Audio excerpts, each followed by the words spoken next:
தோசை ஊத்துறேன் அப்படின்னு சொல்லிட்டு, தோசைய வந்து சரியாவே ஊத்தாம ஏடா கூடமா ஊத்தி வந்து குடுக்குறாங்க. அத பார்த்துட்டு வந்து, "ஐய்யய்யோ! தோசை இப்படி இருக்கே! அண்ணே என்னை விட்டுருண்ணே நான் போறேண்ணே" அப்படின்றாங்க. உடனே வந்து, "டேய் சொன்னா கேளுடா" அப்படின்னு. "இல்லண்ணே என்னால முடியலண்ணே. ஏண்ணே இப்படி பண்றீங்க? இட்லி பொடி வந்து தொட்டு சாப்பிட்டா ரொம்ப நல்லாயிருக்கும். சாப்பிட்றேண்ணே. ஐயோ! தோசை நல்லாவே இல்ல.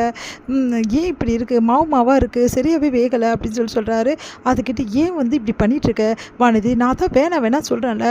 அவன் பாவம் காலேஜுக்கு போவேன் அவன் ஏன் வானதி இப்படிலாம் பண்ற? உன் டார்ச்சர் என்னால தாங்க முடியல வானதி" அப்படின்னோனே செம்ம டென்ஷன் ஆயிடுது வானதிக்கு. "ஓ! நான் உனக்கு டார்ச்சரா? உனக்காக இவ்வளோ தூரம் வந்து நான் பண்றேன். ஆனா என்ன போய் நீ டார்ச்சர் சொல்றல?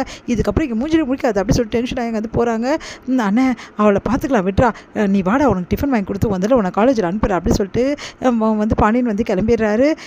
என்னெல்லாம் நடக்கணும்னு இருக்கோ அப்படின்னு சொல்லிட்டு கடைசியில் எனக்கு எதுவும் கொடுக்காம போயிட்டானுங்க அப்படின்னு சொல்லிட்டு வந்து சொல்லிட்டு இருக்காரு நரேஷன்.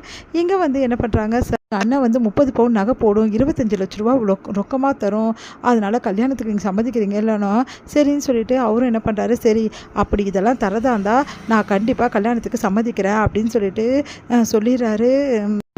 சந்தாவோட அம்மா வந்து, என்ன இப்படி பண்ணுறீங்க அப்படின்றாங்க. "நீ அமைதியாக இரு. பொண்ணோட வாழ்க்கை தான் நம்மளுக்கு முக்கியம். அவளோட விருப்பம்னு ஒன்று இருக்குல்ல. அதான் இப்போ நகை வந்து 30 பவுன் 25 லட்சம் ரொக்கமும் வந்து பொண்ணுக்கு தரேன்றாங்களே, அப்புறம் என்ன? ஆனால் ஒன்று இதில் ₹1 குறைஞ்சாலும் சரி, ஒரு வந்து கிராம் நகை குறைஞ்சாலும் சரி, நான் ஒத்துக்கவே மாட்டேன் கல்யாணத்துக்கு. புரியுதா? 6 மாதம் தான் உங்களுக்கு கேடு. அது வரைக்கும் தான். அப்புறம் நீங்கள் கொடுக்கலன்னா நான் வந்து பார்த்த மாப்பிள்ளைக்கு கல்யாணம் பண்ணி வச்சிருவேன். சரியா?" அப்படின்னு சொன்னோன்னே, சரிங்க நீங்கள் சொல்கிறதுக்கு எல்லாம் சம்மதிக்கிறோம். "டேய் என்னடா?" அப்படின்றாரு. "அண்ணே நீ சும்மா இருண்ணே. சந்தா வேணுமா வேணாமா? உனக்கு வேணும்டா. அப்போ அமைதியாக இரு" அப்படின்றாங்க. சரிங்க ஒரே ஒரு ரிக்வெஸ்ட்டு" அப்படின்னோடனே, "என்ன?" அப்படின்றாரு. சந்தாவை பார்க்க தான் இவ்வளோ தூரம் அண்ணன் வந்துச்சு. பார்க்காம நாங்கள் போக முடியாது திரும்பி. ஒரே ஒரு டைம் அண்ணன் பார்த்துக்கிட்டுமே" அப்படின்னோடனே, "அதெல்லாம் முடியாது.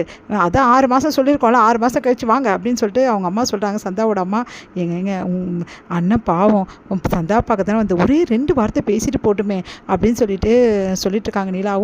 "சரிம்மா பேசட்டும். ஆனால் ரொம்ப நேரம்லாம் கிடையாது. ஒரு 5 நிமிஷம் பேசிட்டு உடனே கிளம்பிடணும். சரியா?" அவங்க அப்பா சொல்கிறாரு. "என்ன நீங்கள் நீ வா" அப்படி சொல்லிட்டு அவங்க அம்மாவை கூட்டிகிட்டு போயிடுறாரு. சந்தாவோட அம்மா அவங்க அப்பா. அவங்க 2 பேரும் பேசிகிட்டு இருக்காங்க. இங்கே சந்தாவை பார்க்கறதுக்காக போகிறாரு சேரன். சேரனை பார்த்தோன்னே சந்தா ஓடி வந்து கட்டி பிடிச்சிக்கிறாங்க. அழறாங்க. "சந்தா அழாத சந்தா" அப்படின்னோடனே, "நான் தான் வந்துட்டேன்ல. சீக்கிரமாகவே வந்து இந்த கல்யாணம் கண்டிப்பாக நடக்கும். நான் சொன்னபடி எல்லாமே கொடுத்து உன்னை கூட்டிகிட்டு போவேன் சந்தா. நீ கவலைப்படாதன்னொன்னே, என்னை கைவிட மாட்டீங்கல்ல. நான் எப்படி சந்தா உன்னை கைவிடுவேன்? இவ்வளோ தூரம் உன்னை தேடி வந்திருக்கேன்" அப்படின்னோடனே அப்படியே 2 பேரும் நெகிழ்ச்சியடைகிறாங்க. உடனே வந்து, "சரி பத்திரமா இருக்கணும். கவலைப்படாமல் இரு. நான் உனக்கு அப்பப்போ ஃபோன் பண்ணுவேன். இங்கே என்ன நடக்குதுன்னு கேட்பேன்.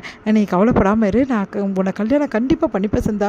உன்னை கூட்டிகிட்டு போவேன். 6 மாதம் கழிச்சு நான் கண்டிப்பாக வருவேன் சந்தான்னொன்னே, நம்புகிறேன்" அப்படி சொல்லிட்டு ஹிந்தியில் வந்து அவங்க வந்து சொல்லிவிட்டு அப்படியே கையை பிடிக்கிறாங்க. இங்கே வந்து, "சரி அதான் பேசியாச்சுல, சீக்கிரமாக வர சொல்லுங்க" அப்படின்னோடனே, "அண்ணன்" அப்படின்னோடனே வெளியே வராங்க. "அப்பாடா என் அண்ணன் சந்தாவை பார்த்தாச்சு, பேசியாச்சு, இது போதும் எனக்கு" அப்படின்னு சொல்லிட்டு ரொம்ப சந்தோஷமடைகிறாரு நம்ம வந்து சோழன். உடனே வந்து நிலாவும், "ஆமாம்மா எனக்கும் ரொம்ப சந்தோஷமாக இருக்குது சோழன்" அப்படின்றாங்க. "சரி நான் கிளம்பலாமா?" அப்படின்னோடனே, "சந்தா வரேன் சந்தா" அப்படின்னு சொல்லிட்டு பாய் சொல்லிட்டு கிளம்புறாங்க.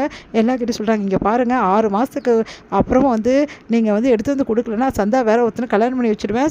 சொன்னதானோன்னே, சரிங்க எங்களுக்கு புரிஞ்சிச்சுங்க. அதான் நாங்கள் சொல்லிட்டோம்ல தரேன்னு சொல்லிட்டு. இதுக்கப்புறம் சந்தாவை இந்த மாதிரிலாம் அடைச்செல்லாம் வைக்காதீங்க. வெளியே தெருவை சந்தா போயிட்டு வரட்டும் விடுங்க" அப்படின்னோடனே, பார்க்கலாம் அப்படின்றாரு. உடனே வந்து, "ஒரே ஒரு ரிக்வெஸ்ட் மட்டும், என் அண்ணன் ஃபோன் பண்ணால் சந்தாக்கு கொடுக்காம விடாதீங்க.